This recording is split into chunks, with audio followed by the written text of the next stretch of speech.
Hello, and welcome to our second Pro Medica Masterworks concert of the season, Passion and Intrigue. We're going to be exploring wonderful works by Wagner, Strauss, and Coleridge-Taylor. And to guide you through a few of these pieces, I'll be joined by our music director, Alain Trudel. So our concert, Passion and Intrigue, has a very special story because first of all, it was a concert we were supposed to do a year and a half ago, then a year ago, and now finally we do it. It's part of all these wonderful things we had in store for you and for us also because we love the repertoire on it. But because of the situation we've had over the last year and a half, we couldn't do it. So we can see there's progress because now we're able to play it for you. It's based around the romantic idea, of the music of Wagner. We start with Siegfried Idyll. Now, this is a very personal piece, as personal as any symphonic piece gets. It's a smaller orchestra piece, but it's still symphonic in its thinking. And when Wagner's wife, Cosima, gave birth to their son, Siegfried, he was over the moon. He said, I have to do something special. So he wrote a little something.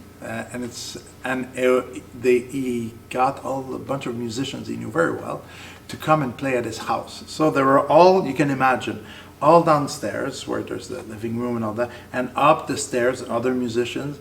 And she would wake up, and it's on her birthday. She was born on Christmas Day, and day after Christmas, but anyway. And she's waking up and she's hearing dee da da da da dee da da da da dee da. It's like, oh, it's like a dream.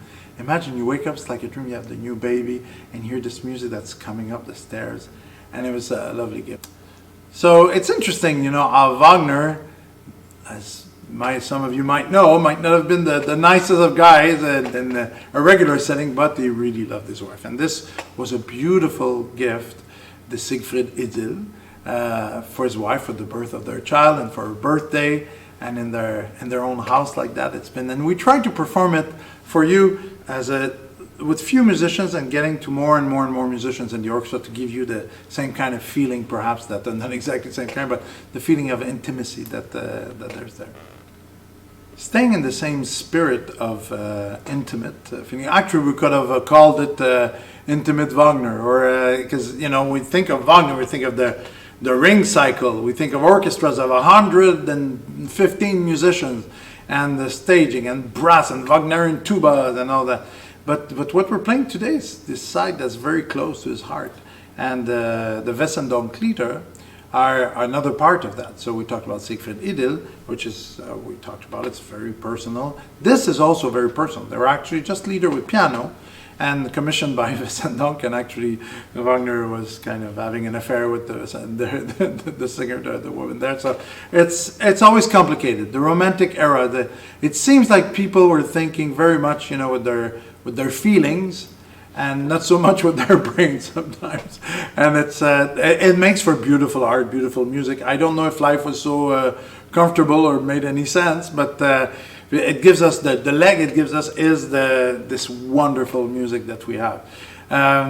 These Wesendonck Lieder they're also studies for, I don't mean studies in the sense that it's not serious music, on the contrary, of operas, like especially for Tristan and Isolde, which is another love story.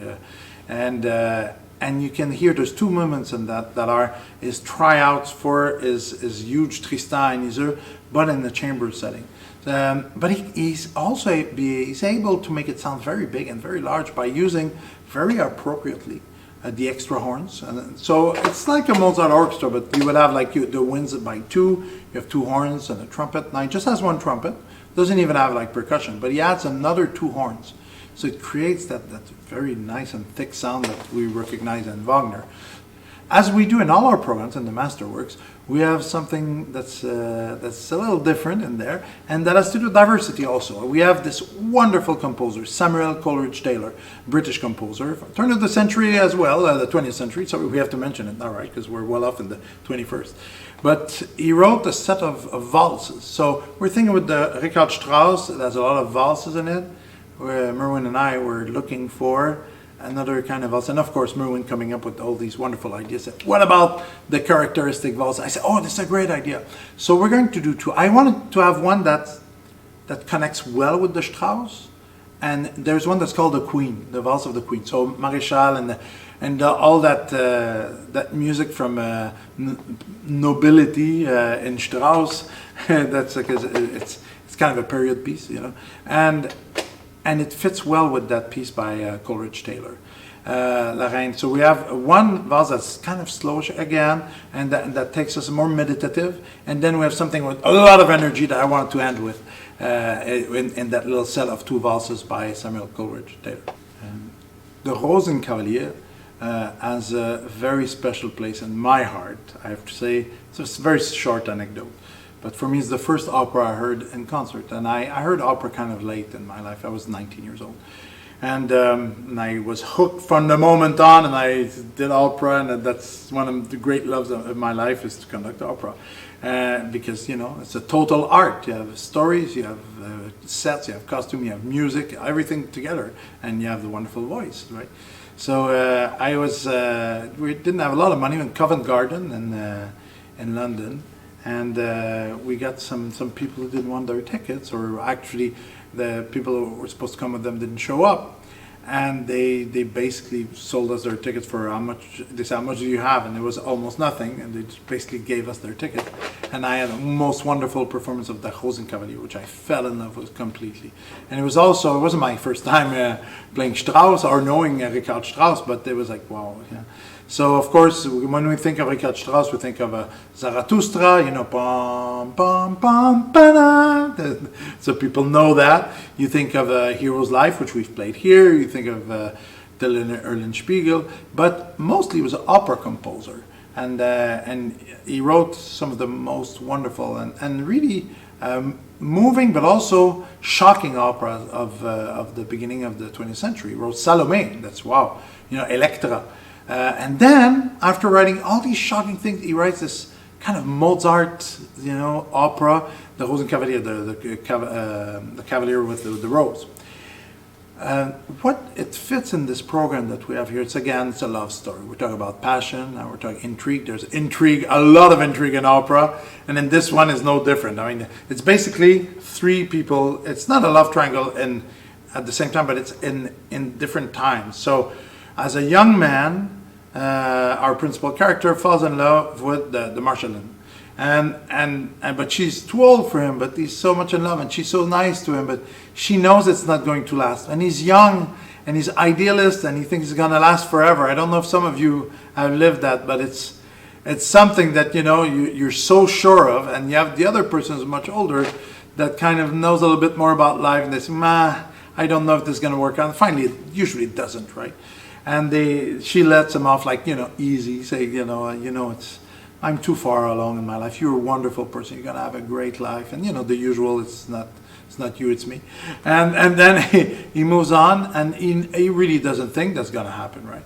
But he falls in love with Sophia, and then he brings her the rose. And anyway, it's a very, very simplistic way of explaining the thing. But and at the end, they sing together those three expressions of love, those three times of love, all three characters at the same time. And we have that in that suite. It's some of the most amazing music, and also has this dream sequence of, it's not a dream sequence in the opera, but you think about it, it's like a tribute to the valse. The other Strauss, the one you all know, Johann Strauss, right? Well, there's many of them, but you know what I mean. So there's a lot of valses in it. So it's a mix between the Mozart and the valses.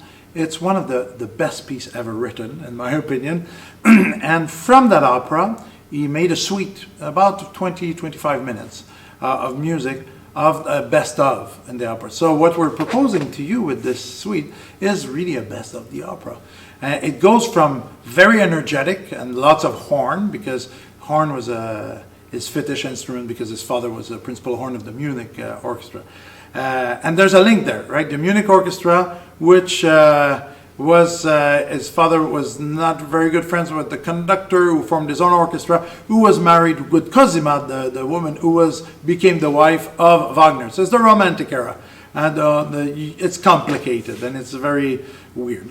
But anyway, so this music of Strauss It's some of the most wonderful music you're going to hear. It goes from energy to being super moved to dancing, and again to have this moment. And it is we don't have the singers, but we have the moment with all three singers sing that, and it starts. You will recognize all the music comes to a halt. It's about 16 minutes into it, I think, and it starts with the trumpets, the trumpet solo, la dee da da dee da da da dee. It goes whoa dee, and you hear mi fa re la. When you hear that, and it's very calm, it's like oh.